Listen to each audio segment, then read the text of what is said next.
আপনাদের মেয়েকে আমার খুবই পছন্দ হয়েছে গো আপা। এরকম সুন্দরী আর লক্ষ্মীমন্তের বই তো আমি চেয়েছিলাম চিরকাল। আমার ছেলেও আপনার মেয়েকে খুবই পছন্দ করে। আপনার মেয়েকে কোথায় জানি আমার ছেলে দেখেছিল, যার জন্য ওকে খুব পছন্দ হয়েছে। আপা, এখন সম্পূর্ণটা আপনার উপর নির্ভর করছে।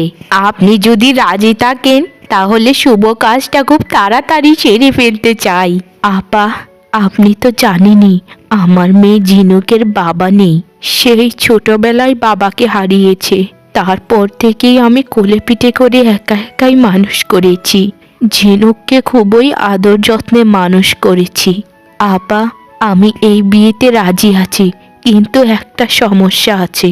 আমি জানি আপনি কোন বিষয়ে কথা বলবেন, যৌতুকের ব্যাপারে তো বলবেন। আসলে আপনি বোধহয় আমার পরিবার সম্পর্কে বেশি জানেন না আপা। আমার বড় ছেলের বৌমাকে যখন এই বাড়িতে এনেছি তখন কোনো যৌতুক নেইনি। আপনি অনেক গরিব মানুষ বোন, আমি আগে থেকেই জানি। আপনি আমাকে কি দিবেন? আমি আমার বৌমাকে সাজিয়ে গুছিয়ে আমার বাড়ির বৌমা করে নিয়ে যাব। আমার বাড়িতে একটা বৌমা আছে আর একটা বৌমা। আমার এখন থেকে দুটো মেয়ে। এরপর ঝিনুকের কিছুদিনের মধ্যেই সেই বাড়িতে বিয়ে হয়ে যায়। ঝিনুক অনেক অনেক খুশি ছিল, কারণ ঝিনুকের শাশুড়ি মা তার মার মতোই তাকে ভালোবাসতো। আর ঝিনুকের স্বামীও ছিল খুবই ভালো মানুষ। বড় বৌমা, ছোট বৌমা, শোনো তোমরা, এই বাড়িটা হচ্ছে তোমাদের দুজনের মনের মতো করে এই বাড়িটাকে সাজিয়ে গুছিয়ে রাখবে। তোমরা দুজন বোনের মতো মিলেমিশে থাকবে। ছোট বৌমা, গতকালকে যখন পাড়ার লোকেরা তোমাকে দেখতে এসেছিল তখন তোমার নামে খুবই প্রশংসা করছিল রে মা। তারা বলছিল অমলার ছোট ছেলের বউ কত সুন্দরী আর গুণী। আমার মনটা একদম ভরে গিয়েছিল রে মা। বাবা, মা তো দেখা যায় ছোট বউয়ের প্রশংসায় পঞ্চমুখ। আমি যখন এই বাড়িতে বউ হয়ে এসেছিলাম তখন তো এত প্রশংসা করেনি আমার। মা, আপনি একদম চিন্তা করবেন না। আমি আর বড় আপা মিলে সংসারটাকে খুব গুছিয়ে রাখবো।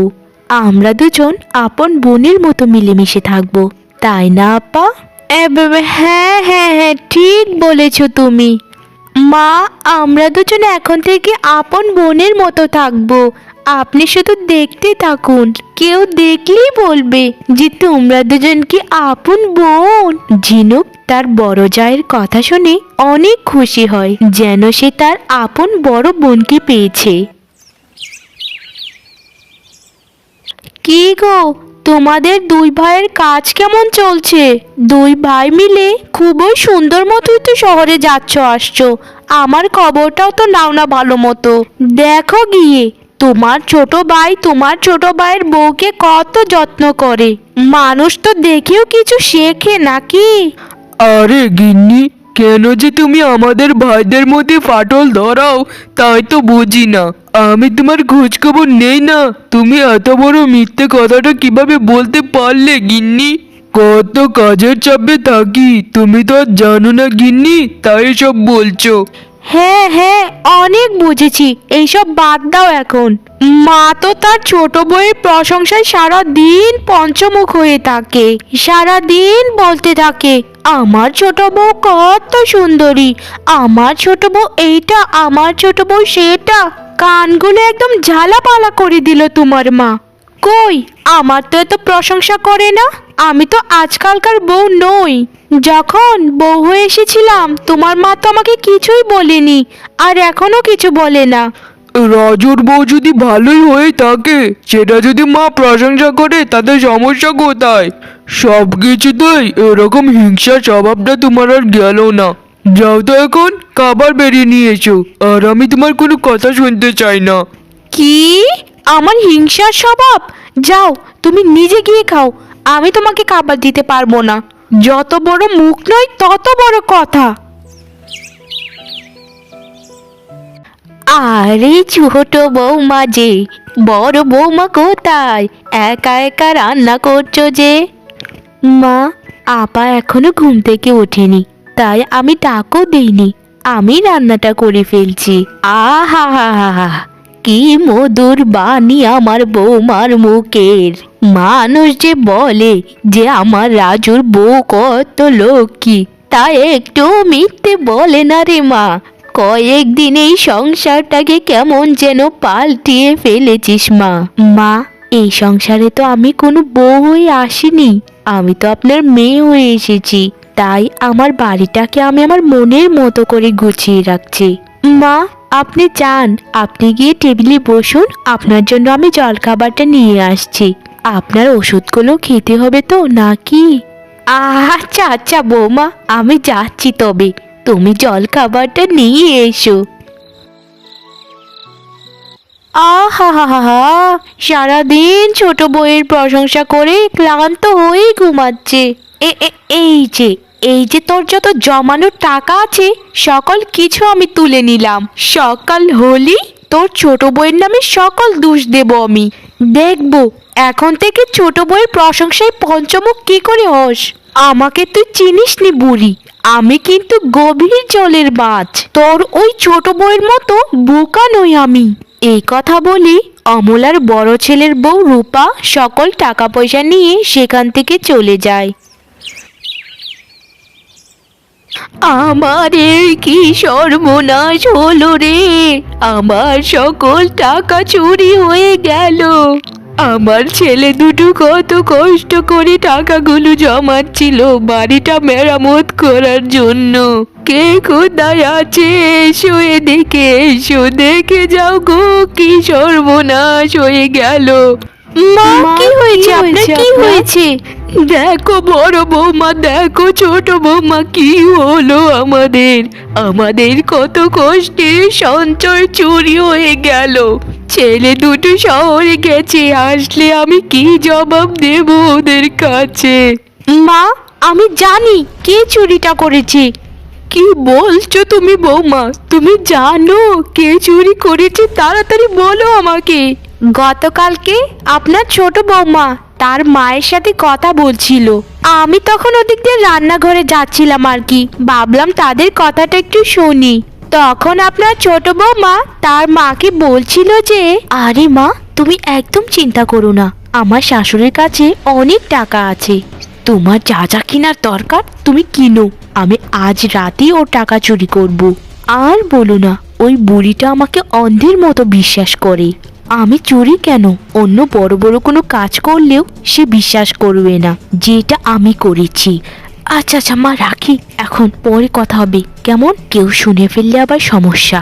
আমি তো এইসব কথা শুনে একদম অবাক হয়ে গিয়েছিলাম। আমি তো অতটা পাত্তা দিইনি, কারণ আমি তো ওকে ভালো মানুষ মনে করতাম। আমি শুধু একটাই ভেবেছি যে আমার ওরকম সাদা সিধে শাশুড়ি মাকে ও কতটা ঠকাচ্ছে। এখন দেখা যাচ্ছে সত্যি সত্যি চুরি হয়ে গেছে। আপা, আপনি কি কথা বলছেন আমার নামে এসব? আমি চুরি করিনি মা, আমাকে বিশ্বাস করুন আপনারা। আমরা গরিব হতে পারি কিন্তু চোর নই, বিশ্বাস করুন আমাকে। বড় বৌমা সত্যি কথাই বলছে, তুই এই চুরিটা করেছিস কেন? যে এরকম অভাবী মানুষদের ঘরের বউ করে আনতে গেলাম আমি। আসলে মানুষ ঠিকই বলে, ছোট লোকদের সাথে সম্পর্ক করতে নেই। তোর বাড়িতে টাকা লাগবে তুই আমাকে বলতি, তুই চুরি করতে গেলি কেন? যা, চোখের সামনে থেকে দূর হয়ে যা। তোকে সব সময় ভালো বলতাম, তার তুই সুযোগ দিয়েছিস। তোর মুখটাও আমি দেখতে চাই না, দূর হয়ে যা চোখের সামনে থেকে। গিন্নি, মা বললো তুমি নাকি আমাদের ঘরের টাকাগুলো চুরি করেছো, এটা কি সত্যি? কত কষ্ট করে আমি আর বড় ভাই মিলে টাকাগুলো জমাচ্ছিলাম যেন বাড়িটাকে ভালো মতো মেরামত করতে পারি, কিন্তু মার মুখ থেকে এসব কথা শুনে তো নিজেরই বিশ্বাস হচ্ছে না। কেউ তো আমাকে বিশ্বাস করলোই না, অন্তত তুমি আমাকে বিশ্বাস করো। আমি টাকাগুলো চুরি করিনি, আমাকে ফাঁসানো হয়েছে। যেই বাড়িকে আমি এতদিন নিজের বাড়ি বলে ভেবে এসেছি, সেই বাড়িতে আমি চুরি করব? তোমরা সবাই আমাকে ভুল বুঝছো, আমাকে কেউ বিশ্বাস করো তোমরা। আমি জানি না আপা কেন আমার নামে মিথ্যে কথা বলল, তবে যদি সত্যি বিধাতা থেকে থাকেন তাহলে এর একদিন বিচার নিশ্চয়ই করবেন। হয়েছে, আর কিছু বলতে হবে না। এখন যাও, খাবার নিয়ে এসো আমার জন্য। আমাকে আবার শহরে যেতে হবে। এখন থেকে আরো বেশি বেশি করে কাজ করতে হবে। জানি না কোন পাপের শাস্তি পাচ্ছি আমি। হায় আফসোস, তুমিও আমাকে শেষে বিশ্বাস করলে না। আসলে আমি ভাবতাম যে তুমি অন্তত আমাকে বিশ্বাস করবে।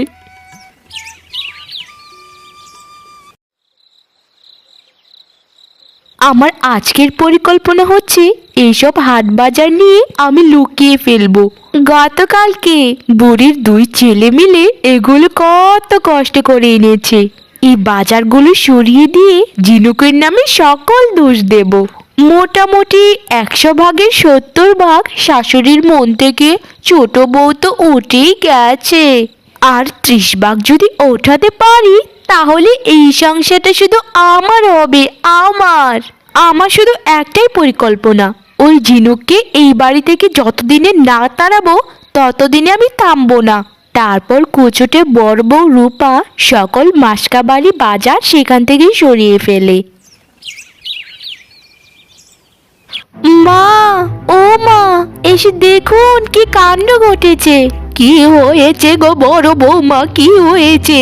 ও মা, গতকালকে দুই ছেলে মিলে শহর থেকে কতগুলো বাজার করে নিয়ে এসেছিল। ওগুলো তো দেখতে পাচ্ছি না, ওগুলো কে নিল? আর কে নিবে বলুন তো মা? যে আলমারির টাকাগুলো চুরি করেছে সেই তো নিয়েছে। গতকাল রাতে আমি যখন ওর ঘরের পাশ দিয়ে যাচ্ছিলাম তখন শুনতে পেলাম যে ওর মাকে বলছে তাদের ঘরে নাকি অনেক বাজার করা আছে। আমি আবছা আবছা এটাও শুনতে পেলাম যে মা, তুমি কোনো চিন্তা করো না, সকল কিছু ঠিক হয়ে যাবে। আমি তো ভাবলাম কি না কি বাজারের কথা বলছে, এখন তো দেখি এই বাজারের কথাই বলছিল। দেখেছেন মা, কত বড় সাহস, শেষে আমাদের ঘরের বাজার তার মাকে চুরি করে দিয়ে দিয়েছে। অমলা তার বড় বউ রূপার কথা সম্পূর্ণ বিশ্বাস করে নিয়েছিল। ও মা, মা গো, আপনি বিশ্বাস করুন, আমি চুরি করিনি। আমার মা মানুষের বাড়িতে কাজ করে খায়, আমাকে চুরি করা কোনো দিনও শেখায়নি। আমাকে দয়া করে আপনারা বিশ্বাস করুন। তোকে বিশ্বাস করার থেকে একটি সাপকে বিশ্বাস করা অনেক ভালো। কাল সকালেই তুই এই বাড়ি ছেড়ে চলে যাবি। মা, আপনাদেরকে ছেড়ে আমি কোথায় যাব বলুন? আপনাদেরকে আমি এতটাই ভালোবেসে ফেলেছি মা যে আমি কোথাও গিয়ে থাকতে পারবো না আপনাদেরকে ছেড়ে। আপনার পায়েতে একটু মাথা গোজার ঠাঁই আমাকে দিন মা। এই যে মা, দেখেছেন আপনাকে আবার মিষ্টি মিষ্টি কথা বলে বশ করতে যাচ্ছে। কাল সাপ একটা, যেদিকে ছোবল মারে সেদিকেই ধ্বংস করে দেয়। ঝিনুকের কোনো কথাই তারা শুনতে চাচ্ছিল না, অনবরত ঝিনুককে অপমান করেই যাচ্ছিল। এরপর তারা দুই বউ শাশুড়ি মিলে ঝিনুককে অনেক অপমান করে পরের দিন সকালে বাড়ি থেকে তাড়িয়ে দেয়। ঝিনুক এক বুক ভরা কষ্ট নিয়ে তার মার বাড়িতে চলে যায়। আহা, আজকে যে কি শান্তি লাগছে। আমার জনমের শত্রু ঝিনুককে এই বাড়ি থেকে তাড়াতে পেরেছি, এর থেকে খুশি সংবাদ আর তো কিছু হতে পারে না। হা হা হা। মা, আমাকে ওরা বাড়ি থেকে তাড়িয়ে দিয়েছে। আমি নাকি তাদের ঘরের টাকা তারপর বাজার চুরি করে তোমাকে এনে দিয়েছি। আমাকে কেন যে ওরা ভুল বুঝছে মা, তাই আমি বুঝতে পারছি না। মা, এরকম কেন হয়ে গেল তুমি কি বলতে পারবে মা? আমার এমন সুখের সংসারে কে এরকম নজর লাগালো মা? মারে, সত্যি কথা বলতে কি জানিস, আমাদের মতো এরকম গরিবদের কপালে কোনোদিন সুখই ছিল না, সবই বিধাতার খেলা। তবে মা, তুই চিন্তা করিস না, তোর মা তো এখনো বেঁচে আছে। ওরা যদি তোকে না মেনে নিতে চায় তবে দরকার নেই মেনে নেওয়ার। তুই সারা জীবন আমার কাছেই থাকবি রে মা। মা, কেন এরকম হয়ে গেল মা? কেন? ঝিনুকের মা ঝিনুককে আর কিছু বলে না, শুধু ঝিনুকের মুখের দিকে তাকিয়ে থাকে। মা, ঝিনুক কোথায় গেছে? ওকে তো দেখতে পাচ্ছি না। ওকে আমি তাড়িয়ে দিয়েছি। ওর মতো চোর বউ আমার সংসারে থাকলে সংসারটা ধ্বংস হয়ে যাবে রে বাবা। খুবই ভালো করেছো মা। তুমি যদি এখন না তাড়াতে আমি শহর দিকে এসে তাড়িয়ে দিতাম। রাজু ঝিনুকের নামে এসব কথা বললেও রাজু মনে মনে ঝিনুককে না দেখে অনেক কষ্ট পাচ্ছিল, কারণ রাজু ঝিনুককে অনেক ভালোবাসতো। আমার কেন জানি না মনে হচ্ছে কোথাও কোনো ভুল করছি আমি। ঝিনুক সত্যি চুরি করেছে কিনা সেটা আমাকে তদন্ত করে দেখা উচিত। রাজুর যেই কথা সেই কাজ। সে তার ভাবির ঘরের দিকে তদন্ত করার জন্য যেতে থাকে। সে কৌশলে তার ভাবির দরজা খুলে ভিতর গিয়ে দেখলো এই বাড়িতে যা যা চুরি হয়েছিল সব কিছুই তার ভাবির খাটের নিচে রাখা আছে। এ বিধাতা, এসব কি আমি দেখতে পাচ্ছি? আমার নিজের চোখকে বিশ্বাস করতে পারছি না। মা, মা, তাড়াতাড়ি তুমি এদিকে এসো, এসে দেখে যাও কি কাণ্ড। রাজুর হাঁক ডাকে তার বড় ভাই এবং ভাবি ঘুম থেকে তড়িঘড়ি করে উঠে পড়ে। রাজুর মাও সেখানে তখন চলে আসে। কি ভাই, কথা বলছিস না কেন? কখন থেকে বলছি কি হয়েছে? মা, বড় ভাই, দেখো তোমরা তোমার বউর কাণ্ড দেখো। নিজে সবকিছু চুরি করে এনে ঝিনুকের নামে সকল দোষ দিয়ে এসেছে এতদিন। এসব আমি কি দেখছি বড় বৌমা? এসব তুমি কি করেছো? তুমি আমার আর আমার ছোট বৌমার মধ্যে বিরোধিতা করার জন্যই এসব করেছো? ছি ছি ছি ছি ছি বড় বৌমা, তুমি যে এমন খারাপ মহিলা আমি আগে জানতাম না। ছি ছি ছি ছি ছি রূপা, তুমি সবসময় আগে আমার পরিবারের নামে আমার কাছে গীবত করেছো, শেষে ষড়যন্ত্র করে রাজুর ওরকম সাদাসিধে বউটাকেও তাড়িয়ে দিলে। তুমি আসলেই মানুষ না। মা, আমাকে ক্ষমা করে দিন মা। আমার ভুল হয়ে গেছে মা। আমি আর কোনো দিনও এরকম ভুল করব না মা। আমি ছোটর কাছে পা ধরে ক্ষমা চাইবো মা। আমি এখন থেকে শুধরে যাব মা। আমি নিজেকে শুধরে নেব। আমাকে তোমরা ক্ষমা করে দাও সবাই। আমার ভুল হয়ে গেছে। আমি প্রতিজ্ঞা করছি আমি কোনো দিনও আর এই সংসারে ঝামেলা করব না। যেদিন করব সেদিন আমাকে তোমরা তাড়িয়ে দিও। কাল ভোরে আমি ঝিনুকের বাড়িতে গিয়ে তার পায়ে ধরে ক্ষমা চাইবো। মা ঝিনুককে অনেক ভালোবাসতো বলে আমার একদম সহ্য হতো না, তাই আমি এগুলো করেছিলাম মা। আমাকে ক্ষমা করে দিন মা, আমাকে ক্ষমা করে দিন। আমার কোনো মেয়ে ছিল না বৌমা। তোমাদের দুজনকে আমি মেয়ের থেকেও বেশি ভালোবাসতাম। ঝিনুককে আমি কখনোই তোমার থেকে বেশি ভালোবাসিনি। দুজনকেই সমান সমানে ভালোবাসতাম, কিন্তু তোমার মনে ঝিনুকের ক্রোধ সব সময় থাকতো, যার জন্য তুমি আমার ভালোবাসাটা দেখতেই পাওনি। আমি বুঝিনি মা, আমাকে ক্ষমা করে দিন মা, আমাকে ক্ষমা করে দিন। পরের দিন সকালে রূপা ঝিনুকদের বাড়িতে যায় এবং ঝিনুকের পায়ে ধরে ক্ষমা চায়। ঝিনুক রূপাকে মন থেকে ক্ষমা করে দেয়। এরপর রূপা ঝিনুকের সাথে এরকম ভাবে মিশে যে যেন তারা দুজন মায়ের পেটের বোন। বন্ধুরা, আমাদের উচিত পরিবারের কারো সাথে দ্বন্দ্ব না করে সবার সাথে মিলেমিশে চলা। আমরা যদি সবার সাথে সুখ দুঃখ ভাগাভাগি করে নিতে পারি তবেই আমাদের জীবন সুন্দর হবে।